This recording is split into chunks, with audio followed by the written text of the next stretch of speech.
हम हिमांशु पांडे दीक्षा क्लासेस के online platform से आपका हार्दिक स्वागत एवं अभिनंदन करते हैं। जैसा कि मैम ने बताया कि यूपी पुलिस का एक नया बैच बनाया है, फाउंडर बैच। उसी में हम हिंदी विषय पर चर्चा करते हैं। जैसा कि तुम्हारे सामने लेसन नेम लिखा हुआ है, वर्णमाला। वर्णमाला वर्णमाला तुम्हारा वर्ण धन माला दो भागों में तोड़ा जाता है। वर्ण धन माला। वर्णमाला हमारी वैज्ञानिक विधियों पर आधारित होती है और वर्णमाला को देवनागरी लिपि में लिखा जाता है।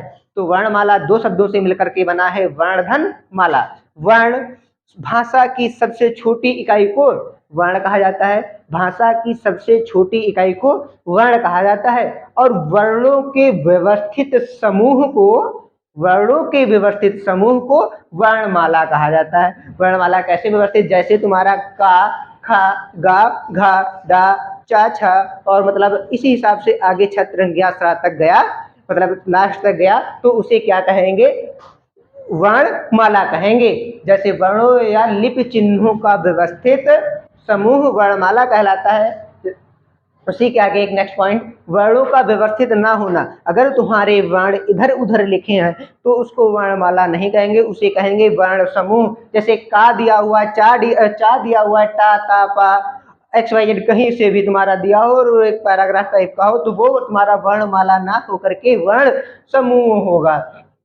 हिंदी वर्णमाला देवनागरी लिपि में लिखी जाती है और ये आधारित किस पर है? तो ये वैज्ञानिक विधि पर आधारित है। तो वर्ण अभी हमने बताया था कि भाषा की सबसे छोटी इकाई वर्ण होता है या वर्ण कहा जाता है। सभी स्वर, जितने भी तुम्हारे स्वर हैं, ये वर्ण और अक्षर दोनों होते हैं। जितने भी तुम्हारे स्वर होंगे क्या होंगे? वर्ण और अक्षर दोनों होंगे। और हलंत लगे व्यंजन तुम्हारे केवल और केवल वर्ण कहलाएंगे। और अक्षर देख लो, अक्षर मतलब अक्षर को अगर हम तोड़ें तो आधन क्षर में तोड़ेंगे। आधन क्षर में तोड़ेंगे। आ का अर्थ होता है नहीं, क्षर मतलब क्षरण, मतलब जिसका क्षरण नहीं किया जा सकता, वे हमारे अक्षर कहलाएंगे। तो अब हम वर्णमाला थोड़ा आगे बढ़ते हैं। तो वर्ण, हमारे वर्ण का विभाजन हुआ तो स्वर और व्यंजन में इनको डिवाइड किया गया, स्वर और व्यंजन में इनको बांटा गया। तो संस्कृत भाषा में स्वर को अच कहा गया और व्यंजन को हल कहा गया। तो संस्कृत में स्वर को कहा गया अच और व्यंजन को कहा गया हल। संस्कृत हमारी देव भाषा है, ठीक भैया। तो उसी के आगे अब हम संस्कृत में अच या स्वर से शुरुआत करते हैं। तो स्वर वह वर्ण जिनका उच्चारण स्वतंत्रता पूर्वक होता है या उन वर्ण मतलब जिन वर्णों को स्वतंत्रता पूर्वक बोला जाता है या जिन वर्णों को बोलने में बिना अवरोह के बोला जा सके, वे हमारे स्वर कहलाते हैं। क्या कहलाते हैं? स्वर कहलाते हैं। स्वर बिना व्यंजन की सहायता से बोले जाते हैं, ठीक भैया। तो इनकी संख्या हमारे 11 होती है। स्वरों की संख्या 11 होती है। छोटा आ हो गया, बड़ा आ, छोटी ई, बड़ी ई, छोटा ऊ, बड़ा ऊ, ऋण, ए, आए, ओ और औ। लेकिन पंडित कामता प्रसाद गुरु के अनुसार ऋण को मान्यता नहीं दी जाती है, क्योंकि ऋण को तोड़ा जाए तो तो